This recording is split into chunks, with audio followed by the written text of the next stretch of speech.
Hi friends, my name is Prince सानी और स्वागत है आप सभी का हमारे यूट्यूब चैनल पर। तो आज के इस वीडियो में बीएससी मैथमेटिक्स एंट्रेंस एग्ज़ाम जो 2020 का क्वेश्चन पेपर है उसके बारे में डिस्कस करेंगे।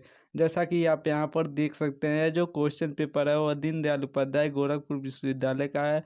लेकिन आप चाहे किसी भी विश्वविद्यालय के एंट्रेंस एग्ज़ाम की तैयारी कर रहे हो, चाहे आप बनारस हिंदू विश्वविद्यालय या फिर इलाहाबाद यूनिवर्सिटी जैसे विश्वविद्यालय में एडमिशन लेने के लिए पर इस परीक्षा की तैयारी कर रहे हो, सभी के लिए बहुत ही इम्पोर्टेंट है।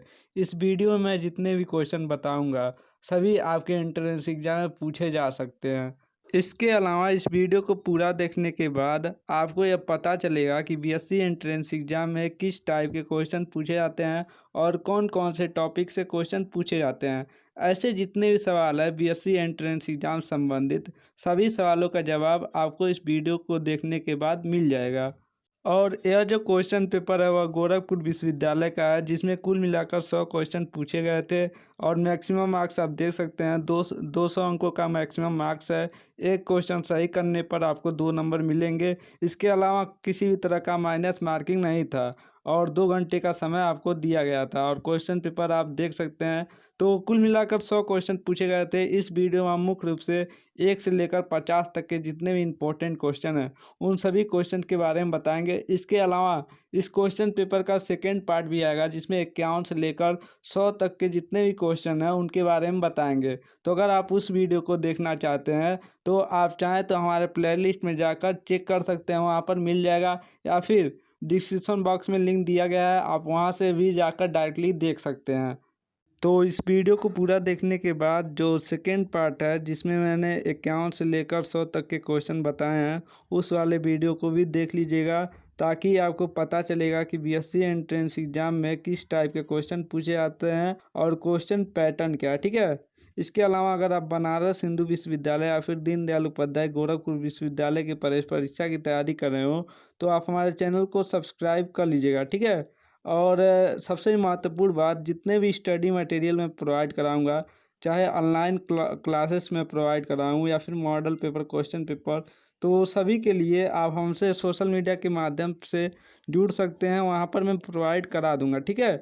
और जो भी अपडेट आएगा सबसे पहले मैं अपने यूट्यूब चैनल के माध्यम से आप सभी तक पहुंचा दूंगा। तो अगर आपको ये वीडियो अच्छा लगे तो लाइक और शेयर भी कर दीजिएगा। तो आइए क्वेश्चन पेपर के बारे में जान लेते हैं। तो सबसे पहले आप यहाँ पर देख सकते हैं, यह क्यू सीरीज का क्वेश्चन पेपर है बीएससी मैथमेटिक्स का। और यहाँ पर सबसे पहले आपको रोल नंबर फिलअप करना होगा। इसके अलावा आपको सिग्नेचर भी करना पड़ेगा। और सबसे महत्वपूर्ण बात, यहाँ कुछ निर्देश दिए गए हैं जिनको आप पढ़ लीजिएगा, बहुत ही इंपॉर्टेंट होते हैं। इसमें मुख्य रूप से बताया गया होता है कि आपको ओएमआर शीट किस तरह से फिलअप करना है और मार्किंग स्कीम क्या है, तो आप इनको भी पढ़ लीजिएगा। इसके अलावा क्वेश्चंस की बात की जाए तो आप यहाँ पर देख सकते हैं, क्वेश्चन जो है वह हिंदी और इंग्लिश दोनों में दिए गए हैं। तो आप जिस भी लैंग्वेज में कंफर्टेबल हैं उसमें चूज करके अटेम्प्ट कर सकते हैं।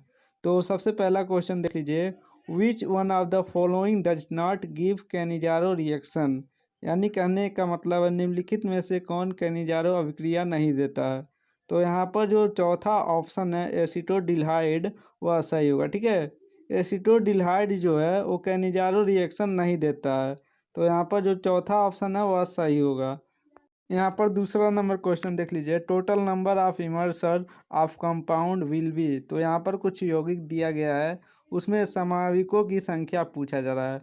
तो यहाँ पर जो सेकंड ऑप्शन है 3, वह सही होगा। ठीक है। 3 इज द राइट आंसर। तीसरा नंबर क्वेश्चन देख लीजिए, एरोमेटिक हाइड्रोकार्बन का सम्मान सूत्र, general formula for aromatic hydrocarbon is. तो यहाँ पर जो पहला ऑप्शन है वह सही होगा। इसके अलावा आप चौथा नंबर क्वेश्चन देख लीजिए, कौन एरोमेटिक है। तो यहाँ पर जो पहला ऑप्शन है थायोफिन, वह सही होगा। थायोफिन जो है वो एक एरोमेटिक है। पांचवा क्वेश्चन देख लीजिए, विच इज एन इलेक्ट्रोफाइल, कहने का मतलब है इलेक्ट्रॉन स्नेही कौन है। तो यहाँ पर ऑप्शन देख सकते हैं, तो यहाँ पर जो चौथा ऑप्शन है वह सही होगा। इसे मुख्य रूप से बोरान ट्रिफ्लोराइड के नाम से जाना जाता है। ठीक है। छठवां नंबर क्वेश्चन देख लीजिए, एक्स किरणों की खोज किसने किया। तो यहाँ पर ऑप्शन देख सकते हैं, एक्स किरणों का खोज डब्ल्यू रोजन ने किया। ठीक है, जो पहला ऑप्शन है वह सही होगा। इसके अलावा जो 7वां क्वेश्चन देख सकते हैं, कहा जा रहा है ए क्रोनोमीटर मेजर्स, यानी क्रोनोमीटर जो है वह किसे नापता है। तो यहाँ पर जो पहला ऑप्शन है कलर कंट्रास्ट वह सही होगा। ठीक है, कलर कंट्रास्ट को क्रोनोमीटर नापता है।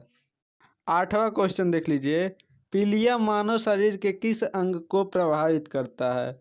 तो यह जो क्वेश्चन है कहीं ना कहीं बायोलॉजी का क्वेश्चन है, जो डीडीयू के बीएससी मैथमेटिक्स के इंट्रेंस एग्जाम में भी पूछा गया है। हालांकि सिलेबस जब देखेंगे तो सिलेबस में दिया गया रहता है कि सिर्फ मैथमेटिक्स, फिजिक्स और केमिस्ट्री से ही क्वेश्चन पूछे जाएंगे, लेकिन यहाँ पर आप देख सकते हैं बायोलॉजी से भी क्वेश्चन पूछा गया है। तो यह जो क्वेश्चन है, कहा जा रहा है पीलिया मानव शरीर के किस अंग को प्रभावित करता है। तो मुख्य रूप से जो फेफड़ा होता है उसे सबसे अधिक प्रभावित करता है, यानी सबसे अधिक नुकसान फेफड़े को पहुंचाता है। तो यहाँ पर जो चौथा विकल्प है वह सही होगा। अगला क्वेश्चन देख लीजिए, कहा जा रहा है the central drug research institute in India is located at, यानी कहने का मतलब है भारत में केंद्रीय औषधि अनुसंधान संस्थान कहाँ पर स्थित है। तो यहाँ पर जो पहला ऑप्शन है दिल्ली में वह सही होगा। 10 नंबर क्वेश्चन देख लीजिए, एक उत्तल लेंस के सामने 20 सेंटीमीटर की दूरी पर रखे हुए वस्तु की प्रतिबिंब लेंस से 20 सेंटीमीटर पीछे बनता है, तो उत्तल लेंस की फोकस दूरी है, यानी फोकस दूरी कितनी होनी चाहिए इसकी। तो यहाँ पर जो 15 सेमी है वह सही होगा। ठीक है, सी ऑप्शन जो है 15 सेंटीमीटर वह सही होगा।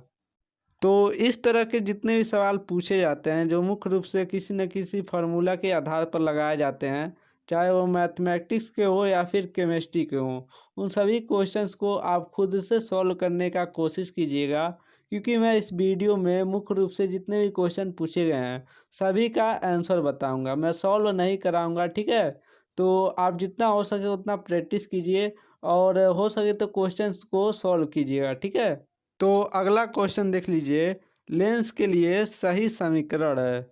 तो यहाँ पर लेंस के लिए जो फोकस दूरी ज्ञात करने के लिए जो फार्मूला यूज किया जाता है उसके बारे में पूछा जा रहा है। तो यहाँ पर देख सकते हैं, तो यहाँ पर जो पहला ऑप्शन है वह सही होगा। हालांकि अगर किताब में अगर देखने जाएंगे उस फार्मूला को तो उसे कुछ अलग हिसाब से प्रेजेंट किया गया रहता है, लेकिन यहाँ पर उसी फार्मूला को तोड़ मरोड़ कर पेश किया गया है। तो वैसे इसका पहला ऑप्शन सही होगा। ठीक है, तो 12 नंबर क्वेश्चन देख लीजिए, निम्नलिखित में से कौन हंसाने वाली गैस के रूप में जानी जाती है। तो नाइट्रस ऑक्साइड एक ऐसा गैस होता है जो किसी व्यक्ति को सुंघा दिया जाए तो वह व्यक्ति हंसने लगता है। तो यहाँ पर जो सेकेंड ऑप्शन है वह सही होगा। 13 नंबर क्वेश्चन देख लीजिए, जल में वायु का बुलबुला व्यवहार करता है, यानी आप देखे होंगे जब बारिश होती है तो बुलबुला निकलता है, तो बुलबुला कैसा होता है ये पूछा जा रहा है। ठीक है, तो यहाँ पर ऑप्शन देख सकते हैं, उत्तल होता है या फिर अवतल होता है। तो उत्तल क्या होता है, कोई कांच है जो उसका उठा हुआ भाग जो होता है उसे उत्तल कहा जाता है। तो जब बुलबुला निकलता है तो ऊपर की तरफ उठा हुआ रहता है। तो यहाँ पर जो सेकेंड ऑप्शन है उत्तल दर्पण की भांति वह सही होगा, लेंस बिल्कुल भी नहीं होगा। ठीक है, 14 नंबर क्वेश्चन देख लीजिए, निम्नलिखित में से कौन सबसे भारी पदार्थ है, which of the following is the heaviest material. तो हैवीएस्ट मटेरियल जो है वो है मरकरी, यानी पारा। पारा जो है सबसे भारी पदार्थ के रूप में जाना जाता है। तो यहाँ पर जो सेकेंड ऑप्शन है पारा वह सही होगा। 15 नंबर क्वेश्चन देख लीजिए, the rusting of the iron is the example of, यानी कहने का मतलब है लोहे में जंग लगना उदाहरण है, यानी लोहे में जो जंग लगता है वह किसका उदाहरण है। तो यहाँ पर जो सेकेंड ऑप्शन है ऑप्शन का वह सही होगा। तो ऑप्शन को इंग्लिश में रिडक्शन कहा जाता है। ठीक है, इसके अलावा बहुत सारे क्वेश्चन मैथमेटिक्स से पूछे गए हैं, जैसा कि आप यहाँ पर देख सकते हैं। तो उन सभी क्वेश्चंस को मैं सॉल्व नहीं कराऊंगा, मैं डायरेक्टली आंसर बता देता हूँ, और आप जितना हो सके इन क्वेश्चंस को सॉल्व करने का कोशिश कीजिएगा। ठीक है, मैथमेटिक्स के जितने भी क्वेश्चन हैं अगर आप प्रैक्टिस करेंगे तो बहुत ही आसानी से इन क्वेश्चंस को सॉल्व कर पाएंगे। तो जैसा कि आप यहाँ पर 16 नंबर क्वेश्चन देख सकते हैं, 60 छात्रों की कक्षा में यदि 25 छात्र क्रिकेट, 20 छात्र टेनिस तथा 10 छात्र दोनों खेल खेलते हैं, तो ऐसे छात्रों की संख्या ज्ञात कीजिए जो दोनों खेल नहीं खेलते हैं। तो यहाँ पर ऑप्शन देख सकते हैं, जो तीसरा ऑप्शन है 25 वह सही होगा। 25 छात्र ऐसे हैं जो दोनों खेल नहीं खेलते हैं। ठीक है। इसके अलावा आप यहाँ पर देख सकते हैं, यहाँ पर जो 17 नंबर क्वेश्चन पूछा गया है उसका सेकंड ऑप्शन सही होगा। इसके अलावा जो 18 नंबर क्वेश्चन है उसका पहला ऑप्शन सही होगा। ठीक है, तो इस क्वेश्चन को भी सॉल्व कर लीजिएगा। और यहाँ पर जो 19 नंबर क्वेश्चन है उसका जो सही उत्तर होगा 2 पाई होगा। ठीक है, जो सी ऑप्शन है 2 पाई वह सही होगा। इसके अलावा यहाँ पर आप 20 नंबर क्वेश्चन देख सकते हैं। 20 नंबर क्वेश्चन का जो चौथा विकल्प है इनमें से कोई नहीं वह सही होगा। और 21 नंबर क्वेश्चन जो है इसका भी चौथा विकल्प जो है 2 स्क्वायर यूनिट वह सही होगा। ठीक है।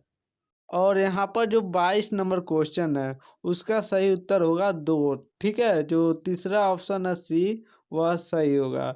और जो 23 नंबर क्वेश्चन है उसका दूसरा option cos square alpha equal to 1 वह सही होगा। ठीक है, जो सेकंड ऑप्शन है बी ऑप्शन जो है वह सही होगा। और जो 24 नंबर क्वेश्चन है उसका भी दूसरा ऑप्शन 2 सही होगा।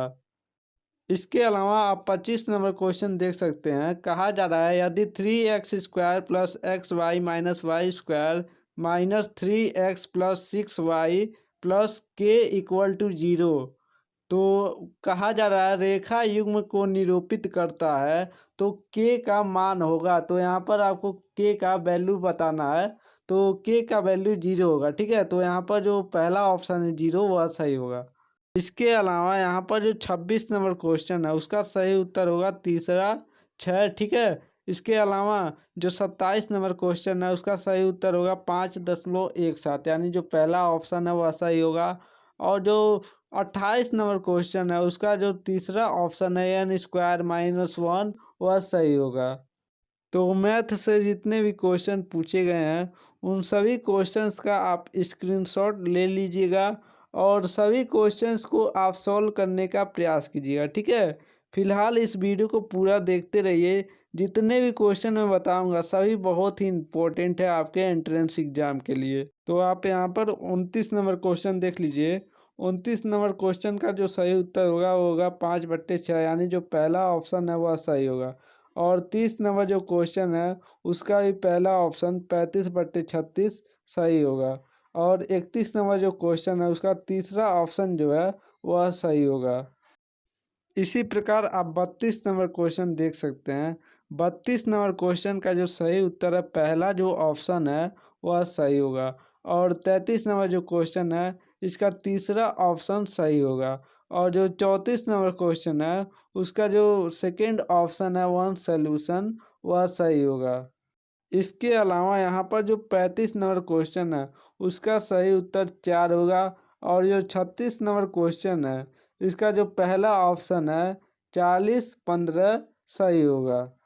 इसके अलावा यहाँ पर जो 37 नंबर क्वेश्चन है उसका जो दूसरा ऑप्शन है वह सही होगा। और जो 38 नंबर क्वेश्चन है 38 नंबर क्वेश्चन का जो पहला ऑप्शन है 17/4 स्क्वायर यूनिट वह सही होगा। और यहाँ पर जो 39 नंबर क्वेश्चन है उसका दूसरा ऑप्शन सही होगा। और जो 40 नंबर क्वेश्चन है उसका पहला ऑप्शन सही होगा। और यहाँ पर जो 41 नंबर क्वेश्चन है उसका पहला ऑप्शन सही होगा। और 42 नंबर क्वेश्चन की बात की जाए तो इसका जो तीसरा ऑप्शन है सी जो ऑप्शन है वह सही होगा। और 43 नंबर क्वेश्चन की बात की जाए तो इसका पहला ऑप्शन जो है वह सही होगा। इसके अलावा और भी बहुत सारे क्वेश्चंस है जैसा कि आप यहाँ पर देख सकते हैं। 44 नंबर क्वेश्चंस की बात की जाए तो यहाँ पर जो सेकंड ऑप्शन है वह सही होगा। ठीक है। और यहाँ पर आप देख सकते हैं यहाँ पर जो 45 नंबर क्वेश्चन है उसका जो तीसरा ऑप्शन है ठीक 3 बिंदुओं पर असतत वह सही होगा। ठीक है। इसके अलावा 46 नंबर क्वेश्चन की बात की जाए तो आप यहाँ पर देख सकते हैं इसका भी जो तीसरा ऑप्शन है वही सही होगा। इसके अलावा आप यहाँ पर 48 नंबर क्वेश्चन देख सकते हैं। 48 नंबर क्वेश्चन जो है कहा जा रहा है धातु के लिए परावैद्युतांक नियतांक होता है। तो यहाँ पर जो सेकंड ऑप्शन है अनंत वह सही होगा। इसी प्रकार आप 49 नंबर क्वेश्चन देख सकते हैं। 49 नंबर क्वेश्चन का जो चौथा विकल्प है वह सही होगा। और 50 नंबर क्वेश्चन की बात की जाए तो 50 नंबर क्वेश्चन का जो तीसरा विकल्प है वह सही होगा। तो इस वीडियो में हम बीएससी मैथ के जितने भी इम्पोर्टेंट क्वेश्चन थे 1 से लेकर 50 तक के सभी के बारे में बता दिया है। और जो भी मैंने आंसर बताया एकदम सही है। आप एक बार मिला लीजिएगा। हालांकि इस वाले पार्ट में सबसे अधिक जो क्वेश्चन थे वो मैथमेटिक्स थे, तो उसमें मैंने सॉल्व नहीं कराया है, ठीक है। तो आप क्वेश्चन को सॉल्व कर लीजिएगा। लेकिन जो सेकेंड पार्ट आएगा जिसमें मैं 51 से लेकर 100 तक के क्वेश्चन को बताऊंगा, उसमें मुख्य रूप से फिजिक्स और केमिस्ट्री से संबंधित क्वेश्चन है। तो उस वीडियो को आप ज़रूर देखिएगा। अगर आप उस वीडियो को देखना चाहते हैं तो प्लेलिस्ट में जाकर चेक कर सकते हैं, वहाँ पर आपको डायरेक्टली मिल जाएंगे। और अगर आप डायरेक्टली देखना चाहते हैं तो डिस्क्रिप्शन बॉक्स में लिंक दिया गया है, आप वहाँ से भी जाकर डायरेक्ट देख सकते हैं। और अगर आपके मन में गोरखपुर विश्वविद्यालय प्रवेश परीक्षा 2021 के संबंध में कोई सवाल है तो आप कमेंट सेक्शन में पूछ सकते हैं। इसके अलावा अगर आपको यह वीडियो अच्छा लगा हो तो इस वीडियो को लाइक और शेयर करना ना भूलिएगा और हमारे चैनल को सब्सक्राइब भी कर लीजिएगा। इसके अलावा अगर आप सोशल मीडिया के माध्यम से हमसे जुड़ना चाहते हैं तो लिंक डिस्क्रिप्शन बॉक्स में दिया गया है, आप वहाँ से जाकर हमें फॉलो कर सकते हैं।